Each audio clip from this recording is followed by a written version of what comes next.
الحیاء شعبۃ من الایمان، حیا ایمان کے شعبوں میں سے ایک شعبہ ہے۔ الحیاء والایمان قرینا جمیعا، حیا اور ایمان دونوں آپس میں ملے ہوئے ہیں۔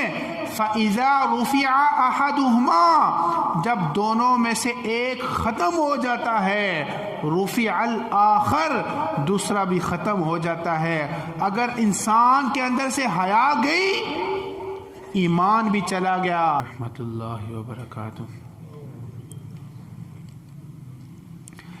اللہ عز و جل کا انگنت بے شمار لاتعداد شکر، جس نے ہمیں کائنات کی مخلوقات میں سے افضل، اکرم، اعز، اشرف، احسن پیدا کیا، مزید برآں ہم پہ کرم کیا۔ آقا نامدار، آقا ارب و عجم، فخر آدم و بنی آدم، والی کون و مکان، شاہد ما طغی، صاحب علم نشرح، معصوم آمنہ، آقائی و مولائی و ملجائی و مأوائی، حضرت محمد مصطفیٰ مجتبیٰ مرتضیٰ، خاتم النبیین صلی اللہ علیہ وآلہ وسلم کی امت میں سے پیدا فرمایا۔ مزید برآں ہم پہ کرم کیا کہ آج کے اس عظمت والے، برکت والے، رحمت والے دن میں اپنے گھر میں آنے کی سعادت عطا فرمائی۔ اللہ کے حضور دعا ہے، اللہ ہمارا مل بیٹھنا اپنی برگاہ میں قبول و منظور فرمائے۔ جو کچھ صحیح سے بیان کیا جائے گا اس پر ہم ساروں کا عمل پیرا ہونے کی توفیق عطا فرمائے۔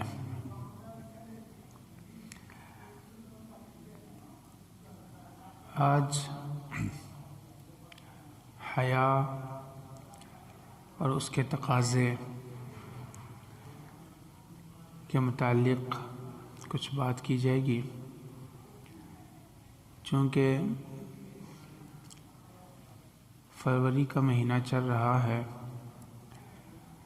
اور اس ماہ کی 14 تاریخ کو ایک بے حیائی کا طوفان برپا کیا جاتا ہے، جس کو یورپ والے ویلنٹائن ڈے کہتے ہیں۔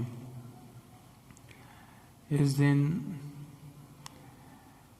لڑکے اپنی نامحرم دوستوں کو پھول پیش کرتے ہیں، باقاعدہ ہوٹلز بک کیے جاتے ہیں، دیگر معاملات کیے جاتے ہیں، اور اس تہوار کا اسلام کے ساتھ کوئی تعلق نہیں ہے، بلکہ اسلام اس تہوار کی منفی کرتا ہے، اور اسلام اس تہوار کو بے حیائی قرار دیتا ہے۔ اسلام اس تہوار کو روکتا ہے اور منع کرتا ہے، اور جس چیز سے اسلام منع کرتا ہے ہم نے اس سے اپنے آپ کو بچانا ہے، اور جس چیز کے کرنے کا اسلام ہمیں حکم دیتا ہے اس کام کو ہم نے کرنا ہے۔ انسان کے اندر حیا کسے کہتے ہیں؟ پہلے ہم یہ بات سمجھ لیں، حیا کی ڈیفینیشن کیا ہے، حیا کی تعریف کیا ہے۔ شرح صحیح مسلم میں حیا کی تعریف کرتے ہوئے ارشاد فرمایا، انسان کے اندر پائی جانے والی وہ خوبی یا وہ صفت جو بندے کو خلاف شریعت اعمال، افعال اور اقوال سے روک کر افعال طیبہ پر آمادہ کرے اور دوسروں کے حق میں کمی و کوتاہی سے باز رکھے، اس چیز کو شرم و حیا کہتے ہیں۔ انسان کے اندر ایک ایسی صفت، ایسی خوبی، وہ خوبی اس کو خلاف شریعت اعمال، خلاف شریعت افعال، خلاف شریعت اقوال سے روکے، اور جو نیک افعال ہیں، طیب افعال ہیں، اچھے افعال ہیں، ان کو کرنے پر اور دوسروں کی کمی، دوسروں کے حق میں کمی و کوتاہی سے روکیں، اس صفت کا نام شرم و حیا ہے۔ اگر یہ صفت ہمارے اندر موجود ہے، کیسے پتہ چلے گا کہ صفت ہمارے اندر ہے؟ یاد رکھیں، حیا بڑی اعلیٰ درجے کی صفت ہے۔ اللہ کے حبیب صلی اللہ علیہ وسلم نے ارشاد فرمایا، ایمان کے 60 یا 60 سے کچھ اوپر حصے ہیں، اور حیا شعبۃ من الایمان، حیا بھی ان ایمان کے حصوں میں سے ایک حصہ ہے۔ حیا ہمارے ایمان کا تقاضا ہے۔ اگر ہم نے چیک کرنا ہو کہ ہمارے اندر حیا ہے یا نہیں، آسان سا طریقہ ہے، آسان سا فرمولہ ہے۔ جن کاموں سے شریعت نے منع کیا، اگر ہم ان سے اپنے آپ کو روک رہے ہیں تو اس کا مطلب ہے کہ ہمارے اندر حیا موجود ہے۔ جس بات سے شریعت نے ہمیں منع کیا، اس بات کو کرنے سے ہم اپنے آپ کو روک رہے ہیں تو اللہ کا کرم ہے کہ ہم بحیا ہیں۔ شریعت نے جن کاموں کے کرنے کا حکم دیا، اگر نماز قائم کرنے کا حکم دیا اور ہم نماز قائم کرتے ہیں، اس کا مطلب ہے کہ ہم حیا والے ہیں، ہم بحیا ہیں۔ اور اگر شریعت نے نماز قائم کرنے کا حکم دیا اور ہم نماز نہیں پڑھتے، اس کا مطلب ہے ہمارے اندر حیا کی کمی ہے۔ جس چیز سے شریعت روک رہی ہے اس سے رک جانا، اور جس چیز کو شریعت کرنے کا حکم دیتی ہے اس کو کرنا، اس چیز کا نام حیا ہے۔ شریعت منع کرتی ہے گالی دینے سے، ہم اپنے آپ کو روک رہے ہیں تو اس کا مطلب کہ ہم کیا ہیں؟ با حیا ہیں۔ اور اگر ہم گالی گلوچ سے اپنے آپ کو روکتے نہیں ہیں تو ہم کیا ہیں؟ بے حیا ہیں، ہمارے اندر حیا نہیں ہے۔ شرم و حیا پاک دامنی انبیاء، مرسلین، صحابہ، اللہ کے نیک بندے، اولیاء کی ایک عظیم صفت تھی۔ ہر نبی با حیا تھا، اصحاب رسول اللہ کے با حیا تھے، اللہ کے نیک بندے، اللہ کے اولیاء با حیا ہوتے ہیں۔ چونکہ حیا کس چیز کا نام ہے؟ اللہ نے جن کاموں کے کرنے کا حکم دیا ان کو کرنا، اور جن کاموں سے منع کیا ان سے اپنے آپ کو روک دینے کا نام حیا ہے۔ اور ولی ہوتا ہی وہ ہے کہ جو شریعت کے مطابق اپنا ہر عمل کرتا ہے۔ اور جیسے پہلے میں نے ذکر کیا کہ اللہ کے حبیب صلی اللہ علیہ وسلم کا فرمان علی شان ہے، الحیاء بضع وستون شعبہ والحیاء شعبۃ من الایمان، ایمان کے 60 سے زائد شعبے ہیں اور حیا ایمان کے شعبوں میں سے ایک شعبہ ہے۔ صحیح بخاری شریف کی روایت ہے۔ اس کی مزید وضاحت و تائید سیدنا عمر فاروق کے بیٹے عبداللہ ابن عمر رضی اللہ تعالی عنہما سے حدیث مبارکہ مروی ہے کہ آقا نامدار مدینے کے تاجدار صلی اللہ علیہ وسلم نے ارشاد فرمایا، الحیاء والایمان قرینا جمیعا، حیا اور ایمان آپس میں ملے ہوئے ہیں۔ حیا اور ایمان آپس میں ملے ہوئے ہیں۔ فَإِذَا رُفِعَ أَحَدُهُمَا رُفِعَ الْآخَرُ، اور جب ان میں سے ایک ختم ہو جاتی ہے دوسری خود بخود ختم ہو جاتی ہے۔ اگر بندے کے اندر سے حیا نکل جائے ایمان نکل جاتا ہے، ایمان نکل جائے حیا نکل جاتی ہے۔ گویا کہ ہمارے ایمان کا جز ہے حیا۔ اگر ایمان نہیں حیا نہیں، حیا نہیں تو ایمان نہیں۔ اگر ہم غور کریں اپنے خوشی کے مواقعوں پر، اپنی شادیوں پر، ہم کتنے با حیا ہیں۔ اور حیا صرف پردے اتار دینے کا نام نہیں، کوئی بھی ایسا عمل جس سے شریعت روکتی ہے، قرآن روکتا ہے، حدیث روکتی ہے، اللہ کے رسول روکتے ہیں، ہم وہ کام کرتے ہیں تو ہم بے حیا ہیں، ہم با حیا نہیں ہیں۔ چونکہ حیا نام ہی کیا ہے، اللہ نے جن کاموں سے روکا ان سے رک جانا، اور جن کاموں کے کرنے کا حکم دیا ان کو کرنا، اس چیز کا نام کیا ہے، حیا ہے۔ اور حضور نے کیا فرمایا، الحیاء والایمان قرینا جمیعا، حیا اور ایمان آپس میں ملے ہوئے ہیں۔ فَإِذَا رُفِعَ أَحَدُهُمَا، جب ان دونوں میں سے ایک اٹھ جاتا ہے، ایک ختم ہو جاتا ہے، رُفِعَ الْآخَر، دوسرا خود بخود ختم ہو جاتا ہے۔ اگر ایمان، حیا اندر سے نکل جائے، ایمان نکل جاتا ہے، ہم دیکھتے ہیں کہ سب سے پہلے حیا نکلتی ہے، اور جب حیا نکلتی ہے پھر ان کو کسی کی حیا رہتی نہیں، پھر نہ ماں باپ کی حیا رہتی ہے، نہ بھائیوں کی حیا رہتی ہے، نہ رشتہ داروں کی حیا رہتی ہے، نہ نبی کی حیا رہتی ہے، نہ قرآن کی حیا رہتی ہے، نہ حدیث کی حیا رہتی ہے، اور نہ رب کے فرمان کی حیا رہتی ہے۔ کیوں؟ چونکہ حیا اور ایمان ملے ہوئے ہیں، اور حضور نے فرمایا 60 سے زیادہ شعبے ہیں ایمان کے، والحیاء شعبۃ من الایمان، اور حیا ایمان کے شعبوں میں سے ایک شعبہ ہے۔ شرم و حیا کا تقاضا کیا ہے؟ میں نے پہلے ذکر کیا، اگر ہم نے چیک کرنا ہو کہ ہم با حیا ہیں تو ہم اپنے آپ پر غور کر لیں کہ کتنے اعمال وہ کرتے ہیں جن کو اللہ نے کرنے کا حکم دیا، اور کتنے اعمال سے ہم اپنے آپ کو روکتے ہیں جن سے رب نے روکا ہے۔ تو اس کا مطلب ہے کہ اگر ہم تمام اعمال کر رہے ہیں جن کو رب نے کرنے کا حکم دیا، ہم با حیا ہیں۔ جن کاموں سے رب نے روکا ان سے ہم رک رہے ہیں تو ہم با حیا، حیا والے ہیں۔ اور اگر ہم وہ کام جن کو کرنے کا حکم دیا وہ نہیں کر رہے، جن سے منع کیا کہ وہ کر رہے ہیں، تو ہم با حیا نہیں، ہم بے حیا ہیں۔ شرم و حیا کا تقاضا کیا ہے؟ ایمان کا حصہ ہے، حیا کرنی چاہیے، شرم کرنی چاہیے۔ اس کا تقاضا کیا ہے؟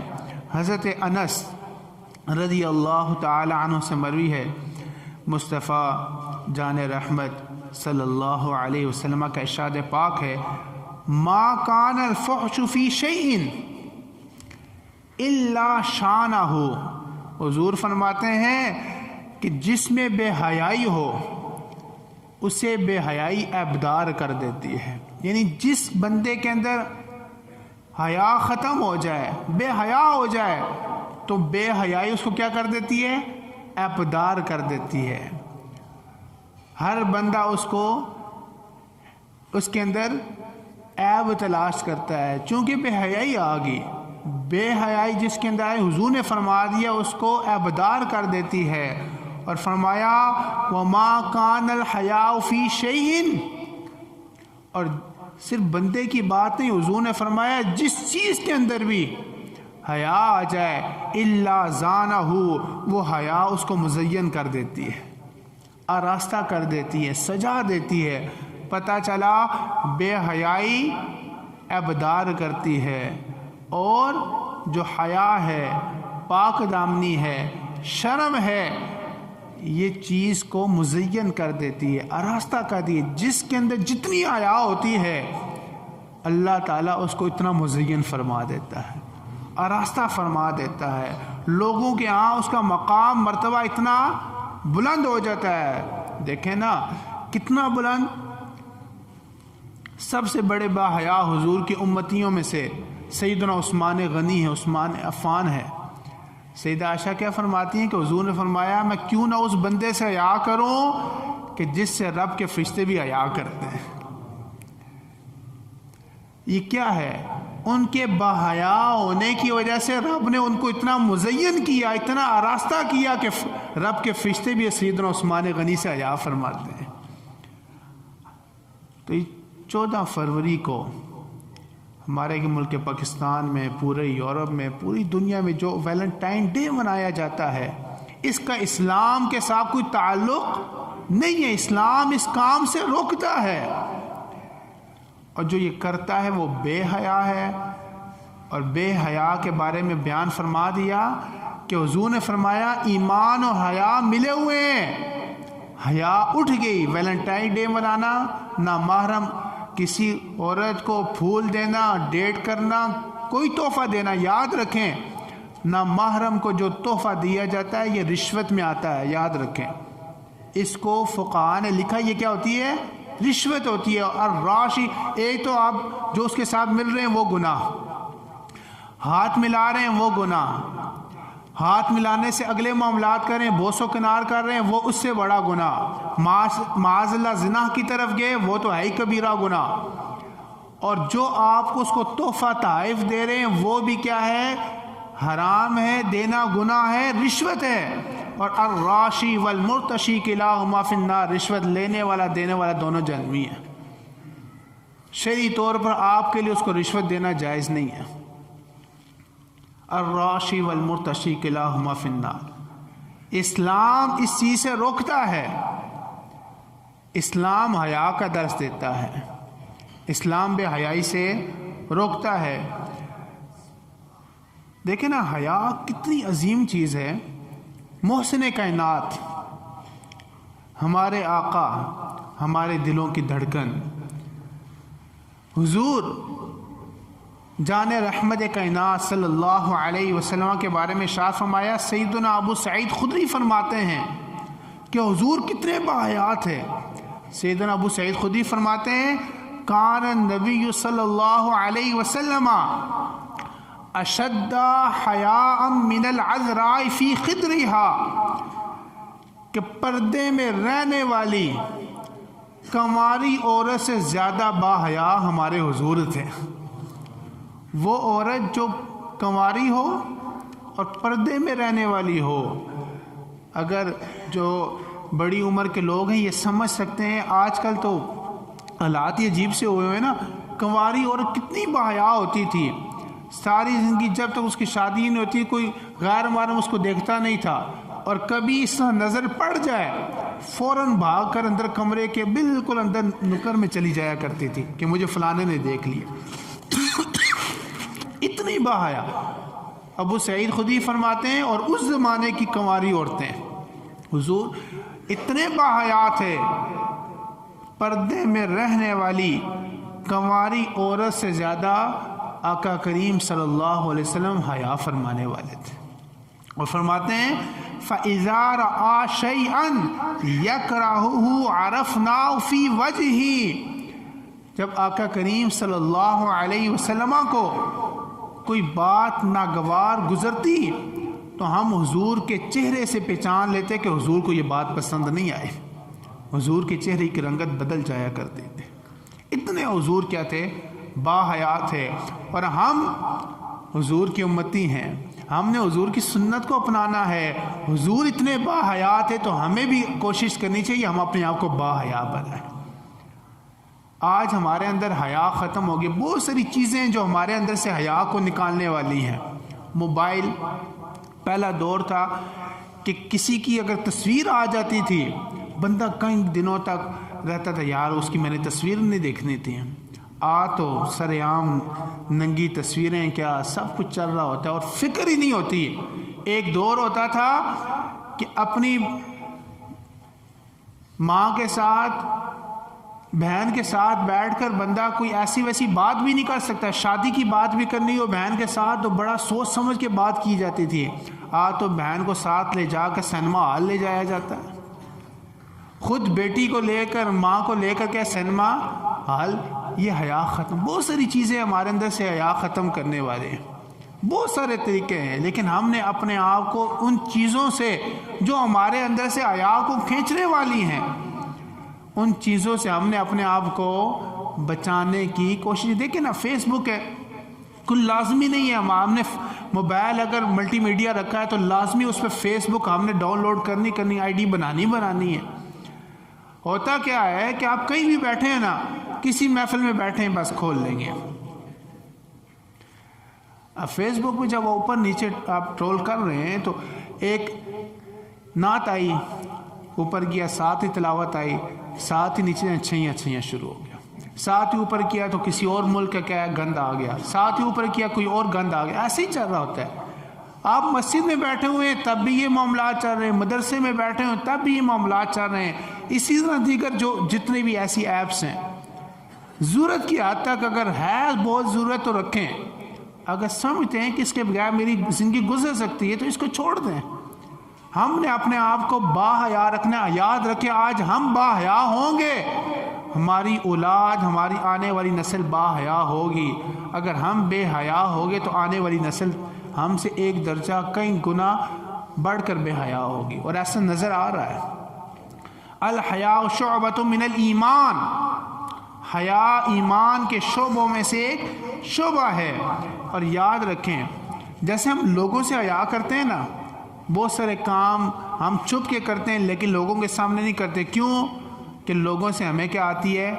حیا آتی ہے۔ تو رب سے ہمیں کتنی حیا کرنی چاہیے؟ رب تو علام الغیوب ہے، وہ تو غیبوں کو جاننے والا ہے۔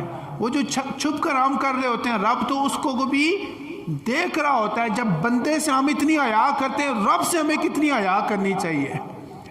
اللہ کے حبیب صلی اللہ علیہ وسلم کا فرمان سنیں کہ رب سے ہمیں کتنی، پھر ہم ظاہری طور پہ جیسے اپنے آپ کو بڑا لوگوں کے سامنے جبے کبے میں اور نیک بنانے کی کوشش کرتے ہیں، حقیقت یہ ہے کہ ہم رب کے سامنے اگر رب سے حیا کرنا شروع کر دیں تو اس دور کے ہم سارے اللہ کے ولی بن جائیں گے۔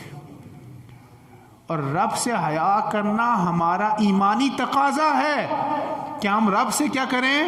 حیا کریں۔ آقا دو جہاں خاتم النبیین صلی اللہ علیہ وسلم نے ارشاد فرمایا، استحیوا من اللہ حق الحیاء، اللہ سے حیا کرو جس اللہ سے حیا کرنے کا حق ہے۔ ہمارے حضور نے امر کا خطاب فرمایا، حکم دیا، میرے امتیوں استحیوا، حیا کرو، من اللہ حق الحیاء، اللہ سے اس طرح حیا کرو جس حیا کرنے کا حق ہے۔ صحابہ نے عرض کی، یا رسول اللہ ہم تو اللہ سے حیا کرتے ہیں، ہم تو اللہ سے حیا کرتے ہیں، تمام تعریفیں اللہ کے لیے ہیں، کون ہے جو اللہ سے حیا نہیں کرتا؟ آپ سے میں کہوں گا تو ہر بندہ کہے گا میں اللہ سے کیا کرتا ہوں؟ حیا کرتا ہوں۔ حضور نے فرمایا لیس ذاکا، یہ نہیں، بلکہ فرمایا لیکن الاستحیاء من اللہ حق الحیاء، اللہ سے حیا کرنا جس طرح حق حیا کرنے کا حق ہے، اس کا مطلب یہ ہے ان تحفظ الرأس وما وعا، کہ تو اپنے توجہ فرمائے کہ تو اپنے سر کی حفاظت کر، اور سر کے ساتھ جو متعلقہ چیزیں ہیں، آنکھ ہے، آپ کا کان ہے، زبان ہے، اس کی تو حفاظت کر۔ جب تو اس کی حفاظت کر لے گا تو رب سے حیا کرنے کا تو نے حق ادا کر دیا۔ اب آنکھ کی حفاظت کرنے کا کیا معنی؟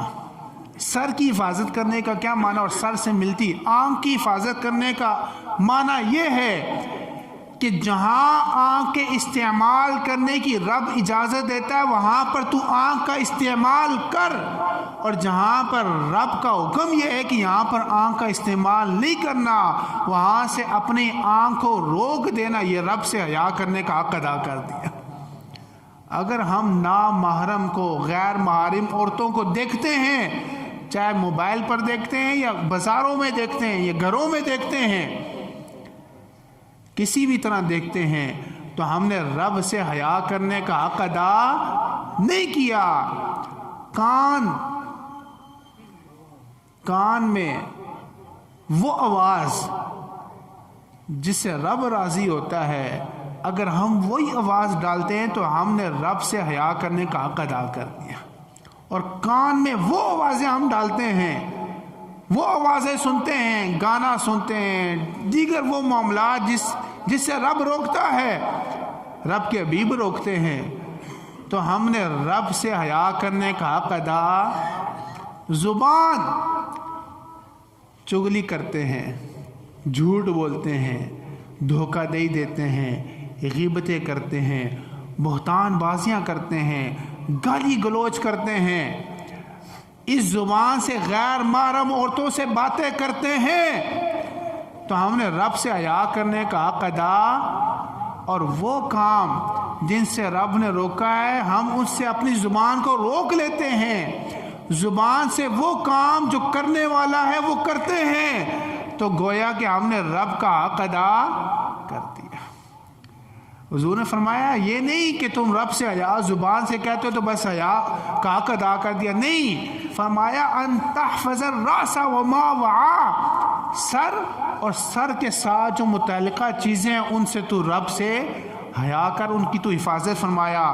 حدیث کا اگلا حصہ یہ ہے، فرمایا وتحفظ البطن وما وعا، پیٹ اور پیٹ کے ساتھ جو ملی ہوئی چیزیں ہیں ان کی تو حفاظت کر، جب تو ان کی حفاظت کرے گا تو رب سے حیا کرنے کا تو نے حق ادا کر دیا۔ پیٹ حلال ڈال، حرام نہ ڈال، گویا کہ تو نے رب سے حیا کرنے کا حق۔ شرمگاہ، اپنی شرمگاہ کا وہاں پر استعمال کر جہاں پر رب کے حبیب استعمال کرنے کا حکم دیتے ہیں، تو نے رب سے حیا کرنے کا حق ادا کر دیا، اور اگر اپنی شرمگاہ کا وہاں پر استعمال کیا جہاں سے اللہ کے حبیب رکتے ہیں، تو نے رب سے حیا کرنے کا حق ادا نہیں فرمایا۔ ان تحفظ البطن وما حوا، اور فرمایا رب سے حیا کا معنی یہ ہے تتذکر الموت والبلا، اپنی موت کو یاد کر، موت کو یاد کر، صبح کر، دن کر، شام کر، ہر وقت موت کو یہ تو یاد کرے گا، گویا تو نے رب کے ساتھ حیا کرنے کا حق ادا کر دیا۔ والبلا، موت کے بعد جو تیرا جسم گل جائے گا، سڑ جائے گا، ہڈیاں رہ جائیں گی، تو اس چیز کو یاد کر، تو گویا تو نے رب کے ساتھ حیا کرنے کا حق ادا کر دیا۔ ومن اراد الآخرۃ، اور حضور نے فرمایا جو آخرت چاہتا ہے، ترک زینت الدنیا، پھر وہ دنیا کی زینت کو چھوڑ دیتا ہے، پھر دنیا کے پیچھے وہ نہیں بھاگتا۔ فمن فعل ذالک، جس نے یہ کر دیا، سر کی اور سر کے متعلقات کی حفاظت کر لی، پیٹ اور پیٹ کے متعلقات کی حفاظت کر لی، اپنی موت کو یاد کیا، موت کے بعد لاش کے بگڑنے کو یاد کیا، آخرت کے لیے دنیا کو چھوڑ دیا، جس نے یہ کر دیا گویا اس نے رب کے ساتھ حیا کرنے کا حق ادا کر دیا۔ الحیاء شعبۃ من الایمان، حیا ایمان کے شعبوں میں سے ایک شعبہ ہے۔ الحیاء والایمان قرینا جمیعا، حیا اور ایمان دونوں آپس میں ملے ہوئے ہیں۔ فَإِذَا رُفِعَ أَحَدُهُمَا، جب دونوں میں سے ایک ختم ہو جاتا ہے، رُفِعَ الْآخَرُ، دوسرا بھی ختم ہو جاتا ہے۔ اگر انسان کے اندر سے حیا گئی، ایمان بھی چلا گیا، حیا آ گئی تو ایمان بھی آ جائے گا۔ ہمیں کوشش کرنی ہے کہ اپنے اندر حیا لے کر آئیں۔ آج ہم بے حیائی کے گڑھوں میں پڑے ہوئے ہیں، کیا عالم، کیا جاہل، کیا صوفی، کیا غیر صوفی، کیا بچہ، کیا نوجوان، کیا بوڑھا، ہر بندہ ہی بے حیا ہوتا جا رہا ہے۔ آنکھوں سے بے حیائی، زبان سے بے حیائی، کانوں سے بے حیائی، پیٹ سے بے حیائی، شرمگاہ سے بے حیائی، خیالات سے بے حیائی، وسوسوں سے بے حیائی، ہر چیز میں بے حیائی عام ہوتی جا رہی ہے۔ ہر جگہ بے حیائی آپ کو مل جاتی ہے۔